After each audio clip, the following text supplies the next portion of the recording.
सभी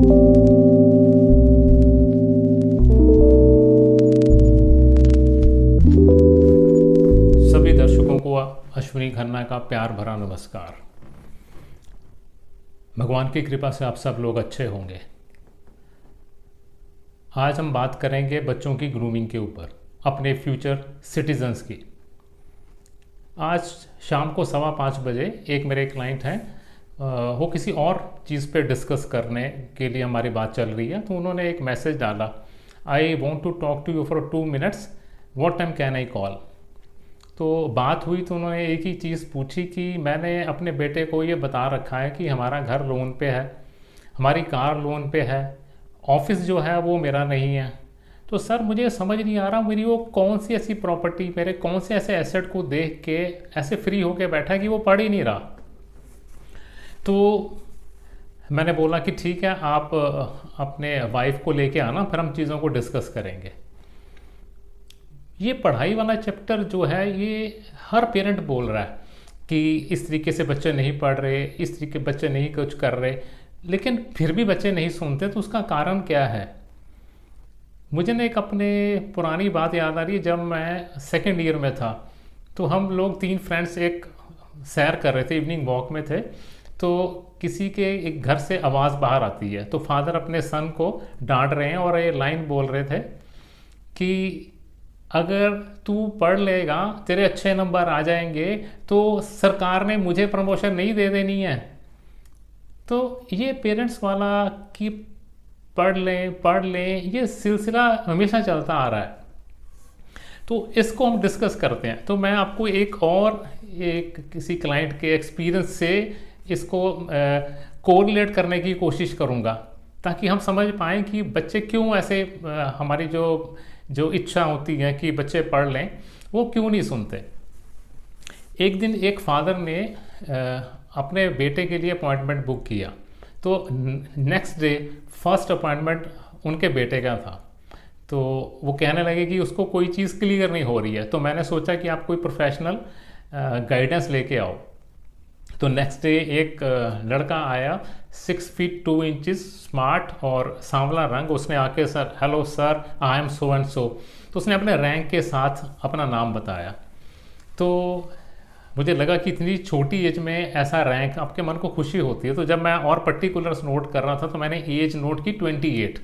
तो उस टाइम हमको लगा कि यार पेरेंट्स कितने प्राउड होंगे कि बच्चा 28 की एज पे इस रैंक पे है। खुशी होती है किसी की भी बच्चे की तरक्की देख के। तो उनसे बात शुरू हुई, कहने लगे सर मेरी एक कंसर्न है जिसमें फैमिली कंसेंसस नहीं बना पा रही। मैंने बोला, कहने लगे कि सर एक लड़की से मैं शादी करना चाहता हूँ, तो यहाँ फैमिली में बड़े इश्यूज खड़े हो रहे हैं। तो मैंने बोला कि उनकी फ़ोटो दिखाओ जो लड़की हैं। उसके बाद फिर मैंने कहा अब मुझे सुनाओ क्या है सारी। फिर मैंने उनसे सारी डिटेल सुननी शुरू की। करते करते मतलब जो इश्यूज हैं मैं वो उनको कह रहा था कि वो ट्रू हैं, मतलब इश्यूज तो हैं बीच में, जो भी फैमिली में कंसेंसस नहीं बन रहा, किसी आउटसाइडर ने फैमिली का पार्ट बनना है, तो प्रॉब्लम्स तो हैं। तो 2 घंटे हो गए इसी टॉपिक को डिस्कस करते करते। 2 घंटे बाद वो कहने लगा सर मैं 2 मिनट बाहर बात करके आ सकता हूँ। तो मेरे ऑफिस से उठा, वो बाहर बात करने गया और 2 मिनट बाद बात करके आ गया वापस। तो कहने लगा सर मेरी बात होगी। मैंने पूछा किससे? कहता वो मैंने जो लड़की जो है जिसके रिगार्डिंग मैं बात कर रहा हूँ उससे बात कर ली है। वो कह रहे हैं कि अगर हमारे को कोई प्रॉब्लम आएगी अपने रिलेशनशिप में तो हम इन्हीं के पास आ जाएंगे, लेकिन शादी ज़रूर करेंगे। तो ना मैंने उनको एक लाइन बोली, फिर मैंने कहा डियर अगर आपकी शादी पहले हुई होती, एक एग्जाम्पल के तौर पे, और कोई दोबारा पूछने आता है कि मैं ये शादी कर लूँ या क्या है, या मुझे दिक्कत तो नहीं आएगी, तो मैं उसको सिर्फ एक लाइन बोलता कि यहाँ हमें दिक्कत आएगी काफ़ी। और उसने उसके बाद डिस्कशन नहीं करनी थी, उसने वहीं बोलना था कि थैंक यू, ओके बाय। मेरे को जवाब मिल गया। तो हम 2 घंटे से जो टॉपिक डिस्कस कर रहे हैं हम घूम के वहीं खड़े हैं जहाँ 2 घंटे पहले खड़े थे।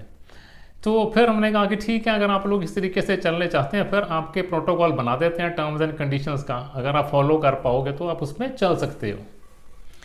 अब इसी स्टोरी को हम बच्चों की ग्रूमिंग पे लेते हैं कि यहाँ पे शादी के लिए पेरेंट्स कुछ और कह रहे हैं और जो सन है और जो would be daughter in law उनका प्लेटफॉर्म डिफरेंट है। दोनों अपनी जगह ठीक होने की कोशिश कर रहे हैं लेकिन प्लेटफॉर्म डिफरेंट है। अगर हम बच्चे की पढ़ाई पे आए कि जहाँ हर पेरेंट बोल रहे हैं कि बच्चा पढ़ लो, बच्चा पढ़ लो, बच्चा पढ़ लो, पढ़ाई में सब कुछ है, पढ़ाई से ही सब बढ़िया लाइफ निकलेगी, लेकिन आप देखते हो कि बच्चा उस चीज़ों को उन पे मतलब वो बिल्कुल ऐसे ब्लैंक है, आपको कुछ भी आंसर नहीं दे रहा, ना कुछ फॉलो कर रहा है।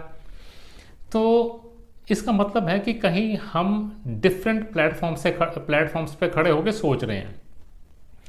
जो एक पेरेंट ने अपनी लाइफ में, समाज में, अपने रिलेशंस में, फ्रेंड सर्कल में दिक्कतें, तकलीफ़ें, पैसा नहीं है तो क्या प्रॉब्लम आ रही है, वो सब देखा होता है। तो वो जो कह लो कि लैक ऑफ मनी है, पैसा ना होने की कठिनाई बड़ी आराम से समझता है, लेकिन बच्चे ने वो चीज़ें नहीं देखी होती। तो ये स्टोरी इस तरीके से होगी हर फैमिली में जहाँ ये हो रहा है कि यहाँ फादर बैठे हैं, इधर सन बैठा है, दोनों ने एक ही बुक ले रखी है। जो सेम बुक फादर के पास है, सेम बुक सन के पास है। दोनों ने चैप्टर भी एक ही खोला हुआ है, सेम चैप्टर है, लेकिन फादर प्रैक्टिकल वाला पार्ट देख रहे हैं, सन थ्योरी वाला पार्ट देख रहे हैं। तो ये फादर बोलते हैं कि जो मैं बोल रहा हूँ इसी चैप्टर से, इसी बुक से बोल रहा हूँ, तो सन भी बोलता है कि मैं इसी बुक पे हूँ, इसी चैप्टर पे हूँ, लेकिन उन दोनों के पेजेस अलग हैं।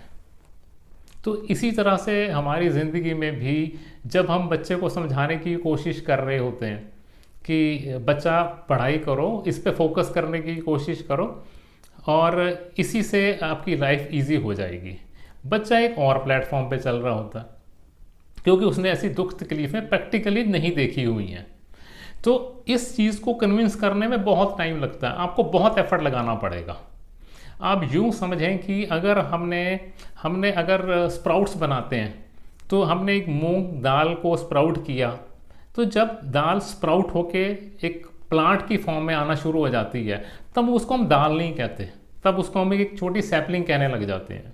मीन्स कि एक जो हस्ती है वो दूसरे हस्ती को आने के लिए, ग्रो करने के लिए सब कुछ अपना त्याग देती है, अपनी आइडेंटिटी भी त्याग देती है, तो दूसरी चीज़ ग्रो करती है।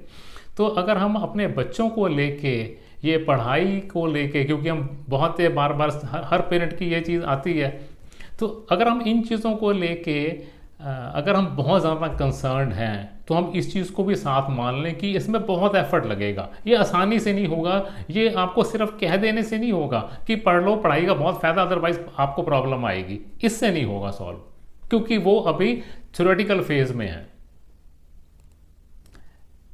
आप सोचें अगर मेरी किसी बात से किसी का कोई चीज़ क्लैरिटी आए या वो एक भी अगर कोई एफर्ट करे और किसी का बच्चा भी अच्छा ग्रो करे, तो मैं समझूंगा कि मेरा बात करना बिल्कुल सही साबित हो गया है।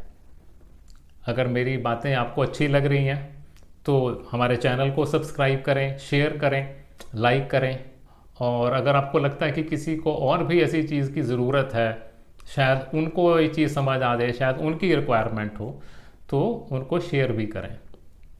आपने मेरी बात को सुना, बहुत बहुत धन्यवाद। नेक्स्ट टाइम फिर मिलते हैं किसी और टॉपिक पे।